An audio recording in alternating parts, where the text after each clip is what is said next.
Hey, what is going on, everybody? All right, so every time I post a market update video, or anytime I'm at a party, really, I've always got somebody that will walk up to me and say, real estate is way too overpriced, that we're due for some sort of a huge correction or a crash because these prices are not sustainable. Now, please keep in mind, I've had people call crashes every single year for the last 12 years since I've been in real estate, and people have been calling for one well before that as well. Here's an example of what McLean's covers were in 2008 and 2009.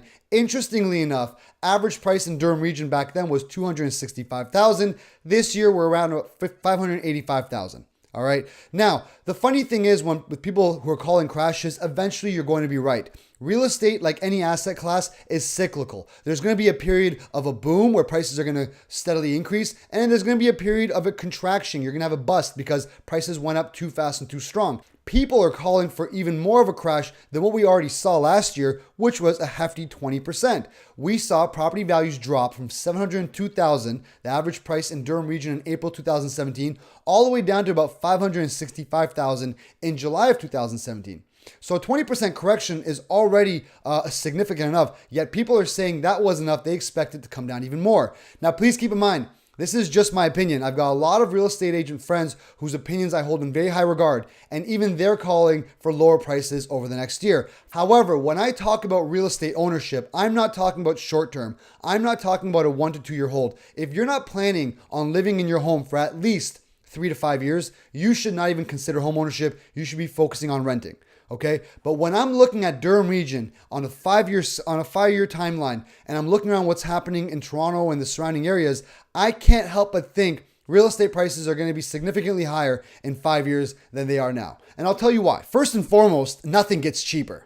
Okay, when was the last time our gas got cheaper? When was the last time a coffee got cheaper? Everything just gets more expensive, and that's just the world we live in. And the same thing's going to happen to the most important thing, which is housing. Land's not getting any cheaper. I can guarantee you that. The labor costs to build the homes aren't getting any cheaper. Framers, plumbers, they've all got to feed and provide for their families. They're not going to take any less money. The materials aren't getting any cheaper. Lumber's not getting cheaper. You've got everything going up in price, and yet somehow people are like, no, real estate values are going to come down.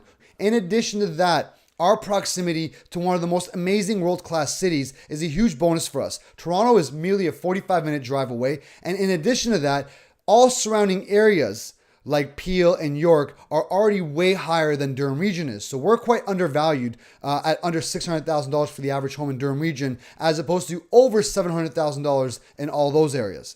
And when you look at all the investments being made in infrastructure, the 407 being extended, the GO train station, Metrolinx being extended to Bowmanville by 2024, these are huge developments. They're going to end up making people more comfortable moving out to Durham if they live in or work in Toronto. The three biggest indicators of real estate value growth in any area is going to be income growth, population growth, as well as employment growth. Okay, so Toronto as well as Durham Region are huge employers, and we're getting more and more people that are going to be comfortable living in Durham and working in Toronto. Income growth is fairly solid around here. Employment is extremely high. We have very low unemployment, and population growth with our proximity to Toronto is huge. When you look at the numbers, Canada sees 300,000 new immigrants land every single year. Now, of those, let's assume 25%, but the number is actually quite a bit higher. But assume 25% of those landed immigrants are moving to Toronto. That is the population of Pickering on an annual basis flowing into Toronto. Now, when they're ready to buy, and the average immigrant is ready to buy within the first 7 years of landing in Canada, where are they going to buy? They're more often not going to be able to afford to purchase in Toronto. So they're going to look at the surrounding areas, and they're going to see what's coming up in Durham Region. And this is why Durham Region right now is one of the fastest growing regions in all of Canada. This is something that we're dealing with right now. Okay, so on the flip side, what's happening with supply? We don't have nearly enough supply to keep up with the demand. Right now, the market is on hiatus in the sense of everyone's waiting to see what's going to happen with property values. I believe we're going to see things kind of flatten out and rebound in the long run. I don't think anything's changing on the supply side. I know of all the developments coming through with all the new builds and whatnot in Durham Region, and there's not nearly enough to sustain the amount of people coming out this way. 2,000 new builds are gobbled up on a yearly basis in Durham Region, and it's not enough. So by taking everything into consideration, I truly believe Durham Region is still an amazing place to invest in, and I still wholeheartedly believe that real estate is still a wonderful investment vehicle for long-term passive growth. Okay. So if you're interested in buying your first home or you're thinking about buying another property as an investment, never hesitate to reach out. I'd be more than happy to answer all your questions. Let me know what you think. Do you believe the real estate market is due for a correction? Are we going to see higher prices next year or lower? I'm always interested to hear what everybody else thinks. So let me know. And as always, thanks so much for watching. Have a good one, guys.